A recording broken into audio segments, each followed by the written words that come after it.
Está conosco hoje a professora Ivone Oliveira Silveira, a dama da cultura de Montes Claros.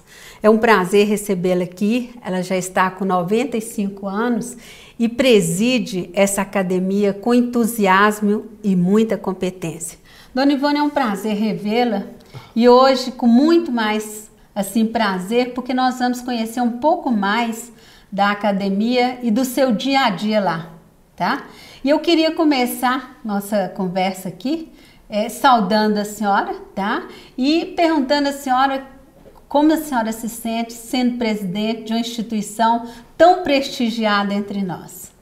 Inicialmente, eu quero agradecer estar aqui, porque eu acho importante falar alguma coisa da academia através de um canal de televisão. E esse canal já está completando 3 anos e tem ajudado muito a cultura de Montes Claros, porque com entrevistas e outras apresentações ajuda o crescimento em algum setor.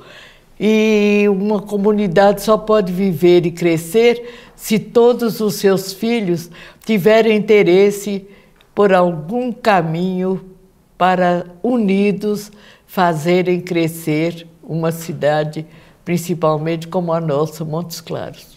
E quando a gente chama a senhora a dama da cultura em Montes Claros, como a senhora preside tão bem a academia, como é que a senhora se sente? Eu sinto assim que estão exagerando, porque realmente eu não sou a dama da cultura. Eu gosto de cultura.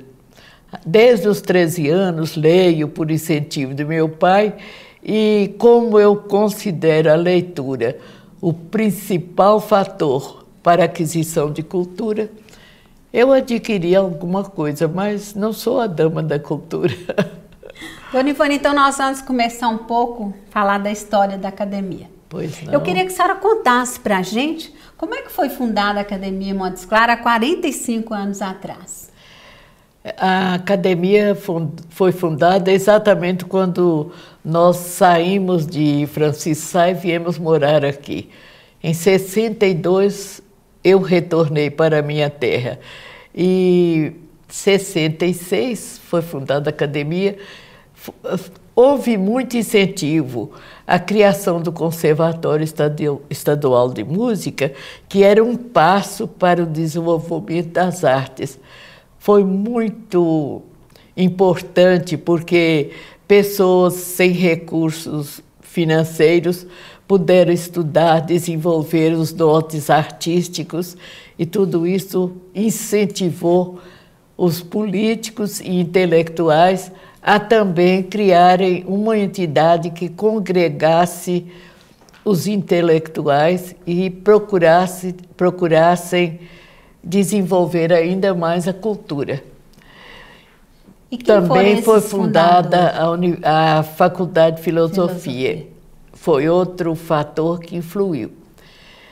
E pessoas como Simeão Ribeiro, Dr. João Vale Maurício, Antônio Augusto Veloso, Dulce Sarmento. A academia foi fundada assim. Numa sala da Faculdade de Direito, eles se reuniram. Vou citar depois os nomes. Alfredo Viana de Góes foi um curvelano que morou aqui por muitos anos.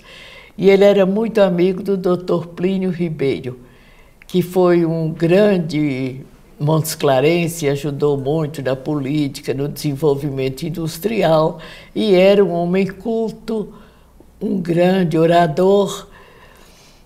Ele tinha vontade de criar um instituto literário ou uma casa de literatura para congregar os intelectuais. Alfredo saiu daqui e foi morar em Belo Horizonte. Lá ele fundou a Academia Municipalista de Letras de Minas Gerais. E encontrou sucesso. Foram grandes representantes da literatura que participaram dessa academia. Aliás, nós também aqui, Olinto, eu, Dr. Maurício, Vanderlino, não me lembro outro, fomos convidados para participar da Municipalista. Eles vieram aqui e nos deram posse, a diretoria e vários outros. Então, o Alfredo, diante do sucesso da Municipalista e diante da vontade de Dr. Plínio, que era seu amigo, ele convidou Maria Pires, sobrinha do Dr. Plínio, e eles foram à Faculdade de Direito, reuniram-se numa sala. E lá estavam vários professores. Todos se reuniram e fundaram a academia. Foi lavrada a primeira ata e escolhida a diretoria. O primeiro presidente, então, foi o Augusto. Dr. Antônio Augusto Veloso. Isso. Então foram Antônio Augusto Veloso, não sei se eu vou me lembrar de todos. Simeão Ribeiro Pires, não, Simeão não foi fundador, ele tomou posse quando nós tomamos. Foram, então, Antônio Augusto Veloso, Dr. Maurício, Geraldo Avelar, Maria Pires, Heloísa Neto, que estava lá, José Raimundo Neto, professor. Avaí Miranda. Como? Avaí Miranda. Avaí Miranda, que estava lá também. Orlando Ferreira Lima, Dr. Hélio Vale Moreira. Eram 13. Isso. O padre Joaquim Macedo, que foi muito dinâmico na academia, falava bem, era orador também. Isso. Ô, dona Ivone, na academia tem a tradição de ter 40 membros. Explica pra gente de onde vem essa tradição. Essa tradição veio das primeiras academias. A primeira mesmo foi a Academia Francesa, que é o modelo para as academias do Brasil, a brasileira primeiro, e depois as outras seguem a Academia Brasileira.